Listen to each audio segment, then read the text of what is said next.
কই গো গিন্নি, গেলে কোথায়? দাও দাও দাও, ঝোল ঝাল অম্বল যা রেড়েছো তাই চটপট বেড়ে দাও দেখি। হবে না, আগে হাতের কাজ সারবো, তারপরে ভাত বাড়বো। হ্যাঁ, গিন্নির গলায় সেই এক গান। না না, এবার একেবারে কান ঝালাপালা করে ছাড়বে। ছাড়বো না, এবারে আর ছাড়বো না। একজন ভাই ফরমাস খাটার লোক আমার লাগবেই লাগবে। এই কি হলো, কথাটা কানে ঢুকলো? হ্যাঁ, মহা মুশকিলে পড়া গেল তো এবার। না না, গিন্নি যা গো ধরেছে তাতে মনে হচ্ছে আর হাত পা গুটিয়ে বসে থাকা যাবে না। দেখি কি করা যায়। আয় সবাই মিলে ছোঁয়াছুঁয়ি খেলি। দাদু বলেছে ছোটাছুটি করলে খিদে বাড়বে আর শরীরও চাঙ্গা থাকবে। আরে আরে ওই দেখ, গোপাল দাদু এসে গেছে। তাহলে চল কানামাছি খেলি, ছোটাছুটিও হবে আর মজাও হবে। সেই ভালো, এটাতেও খুব মজা হবে। ও দাদু চলে এসো চলে এসো, আজকে তুমিও আমাদের সঙ্গে খেলো। ওরে না রে না, ছাড় ছাড়, আমায় ছাড় দেখিনি। আমাকে যে 5 মাস খাটার লোক খুঁজতে হবে এখন। কানামাছি ভো ভো করতে করতেই ঠিক কাজের লোক ধরে ফেলবে তুমি। উফ, তোরা তো আচ্ছা গেঁড়া কলে ফেললি আমায়। বেশ চল চল, এত করে যখন বলছিস তখন তোদের আবদার আর ফেলবো না, চল।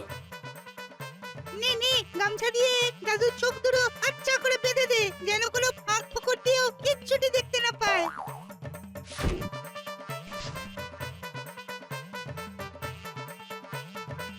এই তো একেবারে চেপে বেঁধেছি। নাও দাদু, এবার ধরে দেখি।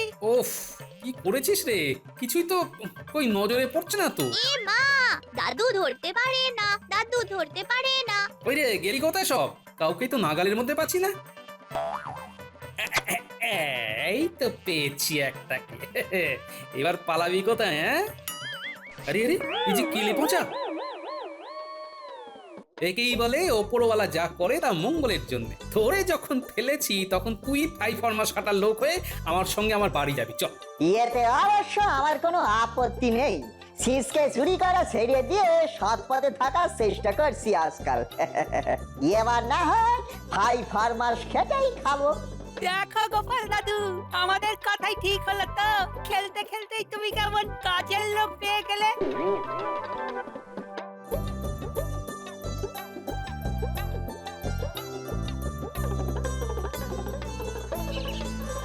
ওই গো গিন্নি, গেলে কোথায়? খালি হাতে নয়, দেখো দেখো, এবারে একেবারে তোমার মুশকিল আসানকে সঙ্গে নিয়ে তবে বাড়িতে ফিরেছি। আর কই দেখি দেখি কি করেছো। কাজের কাজ আদৌ কিছু করলে কিনা দেখি। হ্যাঁ, কি হলো গিন্নি, তোমার মুখটা হঠাৎ বাংলার পাঁচের মতো হয়ে গেল কেন? এ তুমি কাকে ধরে এনেছো? এ যে কেলে পচা, এ কিনা খাটবে আমার ভাই ফরমাস। হ্যাঁ হ্যাঁ, না খাটার কি আছে? পচা আমাদের খুব ভালো ছেলে, বুঝলে। বিশ্বাস না হয় তো পরখ করে দেখো না গিন্নি। এ কি আর আমি দেখবো না ভেবেছো? ধরে যখন এনেছো তখন বাজিয়ে তো দেখবো বটে। হ্যাঁ, পচা, এই বলি দলানটা ঝাঁট দে তো দেখি। তারপর পুকুর থেকে 2 বালতি জল এনে বাসন কটা ধুয়ে ফেলতে হবে চটাপট।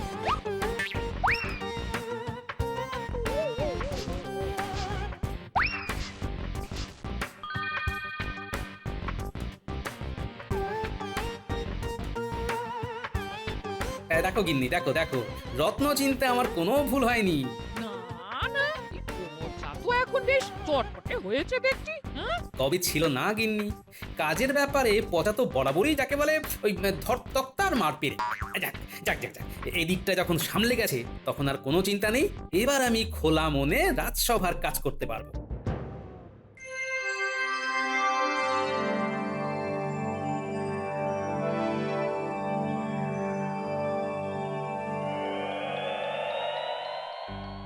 গোপাল, তোমাকে যেন আজ বেশ খুশি খুশি দেখাচ্ছে, তার কারণটা কি আগে বলো দেখি। না না মহারাজ, তেমন কিছু নয়। আসলে মাথা থেকে একটা ভার নেমেছে আর কি। কয়েকদিন ধরে একজন 5 মাস খাটার লোক খুঁজতে বলেছিল গিন্নি। তা সে যাই হোক, ওই কেলে পচাকে কবজা করে যা হোক একটা ব্যবস্থা করা গেছে, আর গিন্নিকেও ঠান্ডা করা গেছে। বুঝলাম। একেই বলে ভাগ্যের পরিহাস। ওদিকে আমার রানী গরম হয়ে গেছে বলে আমার মাথা ভার, আর এদিকে গোপাল কেমন হালকা হয়ে ঘুরছে। আমি থাকতে তাই আবার হয় নাকি? গোপালের ফুরফুরে থাকা আমি বের করছি। তককে তককে থেকে এমন কলকাঠি নাড়বো যাতে কেলে পচা হয় গোপালের বাড়ি ছেড়ে পালাবে, না হলে আমার ফাঁদে পড়ে মাথা চাপড়াবে।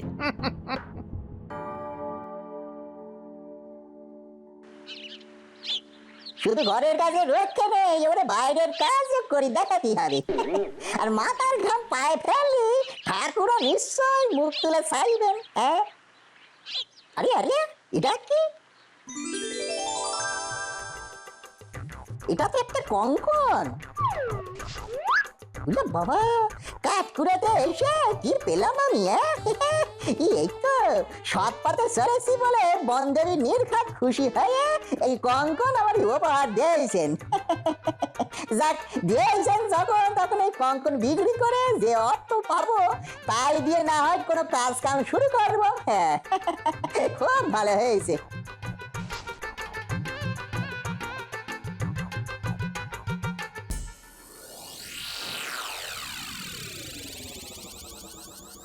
ও আমাদের আমাদের কি কষ্টের জীবন রে বটা। জঙ্গল থেকেই শুকনো ডালপালা জোগাড় করে নিয়ে গেলে তবে চারটি ফুটিয়ে খেতে পারবো। তারপর আবার মন্ত্রী মশাইয়ের কাছে কথাও শুনবো। কি হলো, তুই আবার মুখে কুলু পেটেছিস কেন? ও বুঝেছি বুঝেছি, কাজের সময় কথা বলবি না, তাই তো? তাহলে বলিস না। তবে মন্ত্রী মশাই যে দায়িত্বটা দিয়েছেন সেটা ভুলিস না যেন। আমাদেরকে কে দেখে তার ঠিক নেই, আবার ওই কেলে পচাকে দেখতে হবে, ওর ওপর আবার নজরদারিও করতে হবে। কি বলছিস? হ্যাঁ, পারবি না? তাহলে জেনে রাখ, মন্ত্রী মশাইও ছাড়বে না। ওহ, এখন কোথায় যে যাই, কোথায় গেলে কেলে পচার দেখা পাই?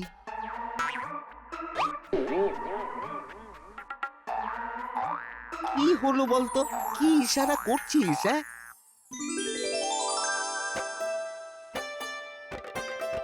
আরে আরে, এ কি?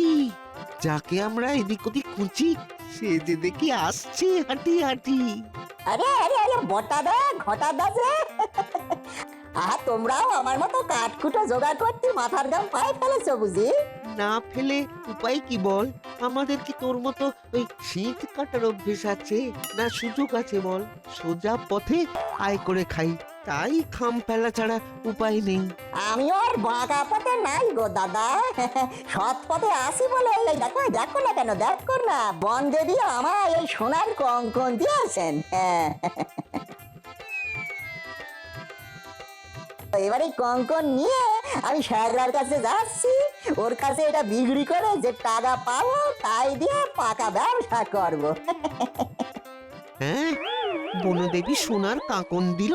তোমরা এরকম ফিস ফিস করে কি বলা করতেছো গো? আমি কি ভুল কিছু করেছি নাকি? ভুল বলে ভুল বলি, মন্ত্রী মশাই থাকতে এটা বিক্রি করার জন্য ওই শাকরার কাছে যাওয়ার কি দরকার বল? তুই বরং আমাদের সঙ্গে মন্ত্রী মশাইয়ের কাছে চল, আমরা ওকে ওই বুঝিয়ে সুঝিয়ে ভালো দামে বিক্রি করার ব্যবস্থা করে দেব। বেশ, তাই চলো তবে।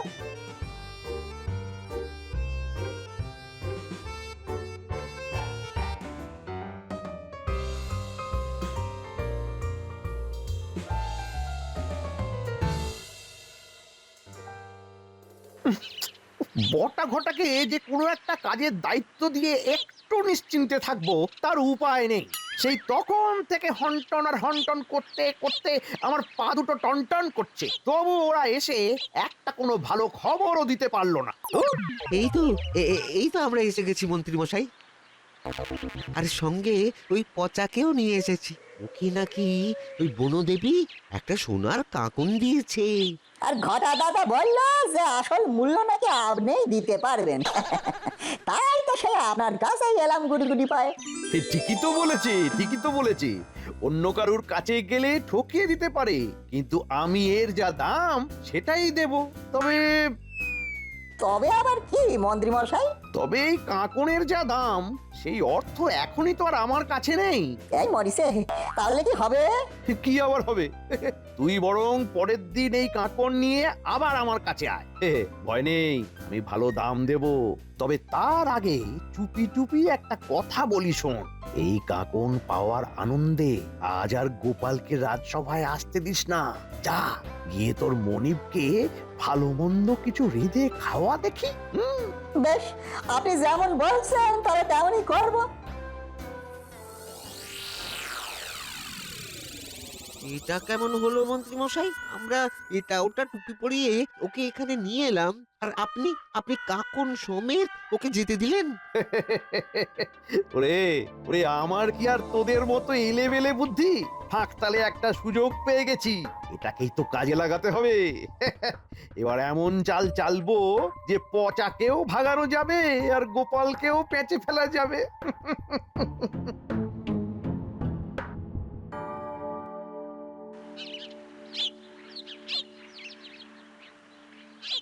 কি হলো কি গিন্নি, তুমি এমন আনটান করছো কেন? বলি মাথাটা ঠান্ডা করে একটু বসো দেখি। একটু যে শান্ত হয়ে বসবো তার উপায় আছে? এই পচাটাকে সেই কখন কাঠকুটো আনতে বলেছি, এখনো কোনো পাত্তা নেই। আরে সে কি আর কোলে ছেলে যে হারিয়ে যাবে? ঠিক চলে আসবে, ওকে নিয়ে অত ভেবো না তো। না না, ভাবার আর কি আছে, এই তো আমি চলে এসেছি। এসে একেবারে আমাকে উদ্ধার করে দিয়েছ।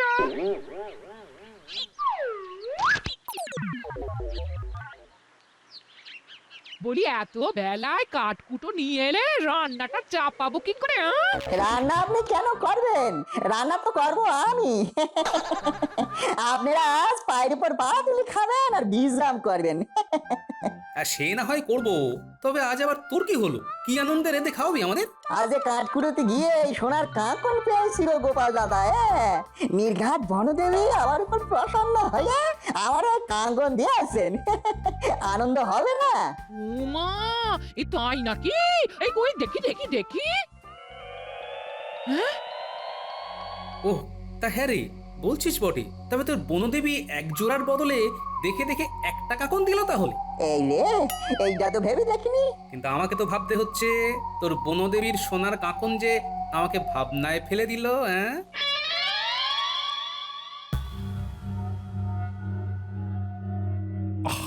ব্যাপারটা কেমন হলো? এত বেলা হয়ে গেল অথচ না মন্ত্রী না গোপাল, কারুরই কোনো পাত্তা নেই। মন্ত্রী মশাই কি আর এক কাজের মানুষ? তার তো কত কাজ, কোনো না কোনো কাজে নিশ্চয়ই আটকে গেছেন। গোপাল তো শুধু শুধু কাজ কামাই করার লোক নয়, তবে কি কোনো বিপদ আপদ হলো নাকি? আরে বিপদ গোপালের কেন হবে? বিপদ তো হয়েছে আমার। কেন কেন কেন, তোমার আবার কি হলো? কি আর বলবো মহারাজ, আমার অত সাধের কাঁকন সেটা চুরি গেছে। চুরি গেছে মহারাজ। হ্যাঁ, চুরি গেছে? তবে আর বলছি কি মহারাজ। তা চুরিটা করলো কে? কাউকে সন্দেহ হয় তোমার? আগে মহারাজ, সে কথা বললে যে ঝোলা থেকে বিড়াল বেরিয়ে যাবে। কদিন ধরেই কেলে পচা বাড়ির আশেপাশে ঘুরঘুর করছিল। আমার স্থির বিশ্বাস যে ওই চুরি করেছে, আর সেটা করেছে গোপালেরই নির্দেশে। কারণ এখন তো গোপালই ওর মনিব মহারাজ। হ্যাঁ, বলো কি? শেষে গোপালের এই অধঃপতন?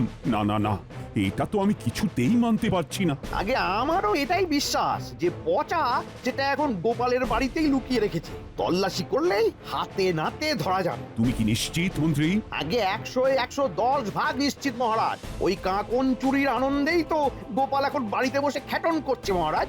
বিশ্বাস না হয় ওর বাড়িতে প্রহরী পাঠিয়ে খোঁজ তল্লাশ করেই দেখুন না একবার। বেশ, তুমি যখন এত জোর দিয়ে বলছো, তবে প্রহরী,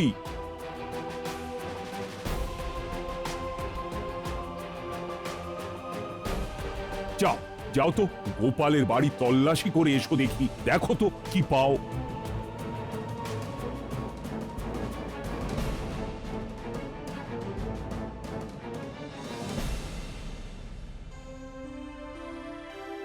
পচার রান্নার হাত আছে বলতে হবে। আমার কাছে থেকে থেকে এই দুদিনেই কেমন শিখে গেছে। সেটা বলো বলো বলো। আর সে তো বটেই, তোমার খপ্পরে যখন একবার পড়েছে তখন কি আর রেহাই আছে? আমি আমি নিজের হাতে গড়ে পিটে নিচ্ছি। বেকুরবাই করার কোনো সুযোগই দেব না ওকে। যতই কাকুনি পাক আর অন্য কিছুই পাক। হ্যাঁ,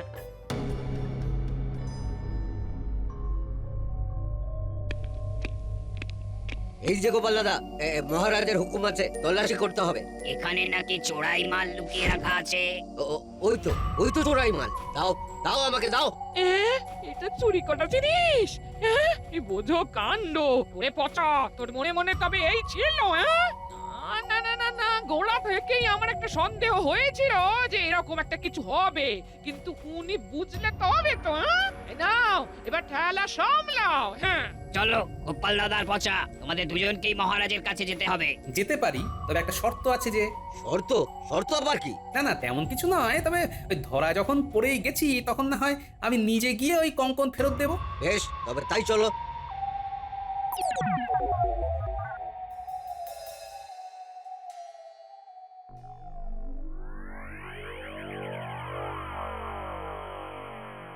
কই গোপালের তো এখনো কোনো পাত্তা নেই।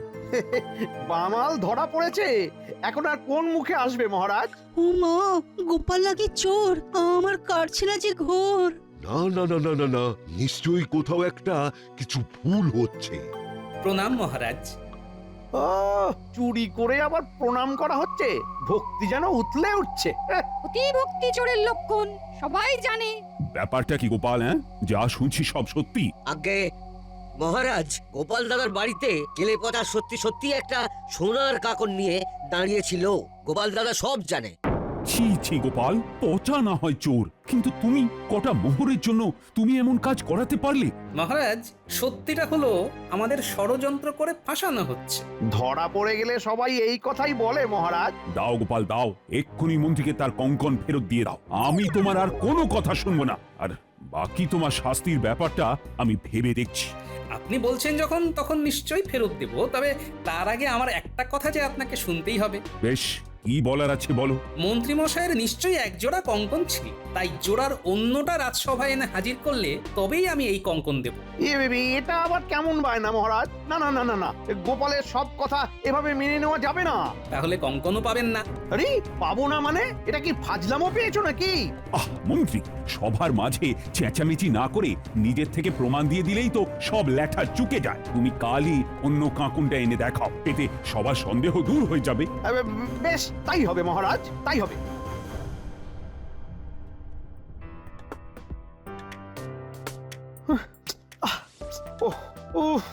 কি গেরোতে পড়লাম রে বাবা। গোপাল তো আচ্ছা ভাষণ ভাসালো। তোমার কি হয়েছে বলো তো? রাজসভা থেকে এসে সেই যে পায়চারি করে শুরু করেছো, আমার কোনো লক্ষণ নেই। কি হয়েছে? তুমি আর কি বুঝবে গিন্নি? গোপাল আমাকে আচ্ছা ফাঁপড়ে ফেলেছে।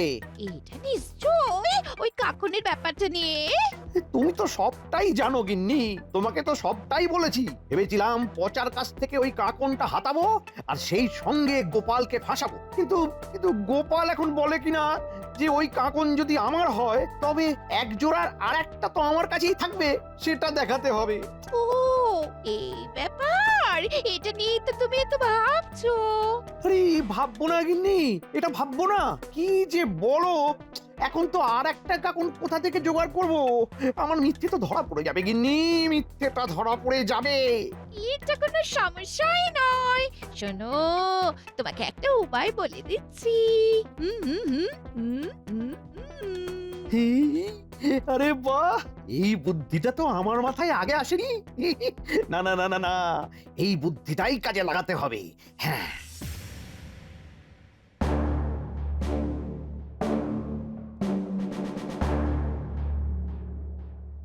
আজ মন্ত্রী রাজসভায় এলেই সব একেবারে জলের মতো পরিষ্কার হয়ে যাবে। নতুন করে আর কি পরিষ্কার হবে মহারাজ? চোর তো ধরা পড়েই গেছে। এত তাড়াহুড়োর কি আছে পণ্ডিত মশাই? মন্ত্রী মশাই তো এখনো এসে পৌঁছলেন না। হ্যাঁ, তাই তো দেখছি। মন্ত্রীর আসতে এত দেরি হচ্ছে কেন? যে গুরু দায়িত্ব ওনার কাঁধে চাপিয়েছেন, তার ভারী বোধহয় মন্ত্রী মশাই দিশেহারা হয়ে গেছেন। হ্যাঁ, এই তো আমি এসে গেছি মহারাজ। এসো এসো, আমরা সবাই যে তোমার জন্য অধীর আগ্রহে অপেক্ষা করছি। কই এক জোড়া কঙ্কনের আর একটা কোথায়? নেই মহারাজ। নেই মানে? নেই মানে নেই, মানে কোনোদিনও তো ছিল না মহারাজ।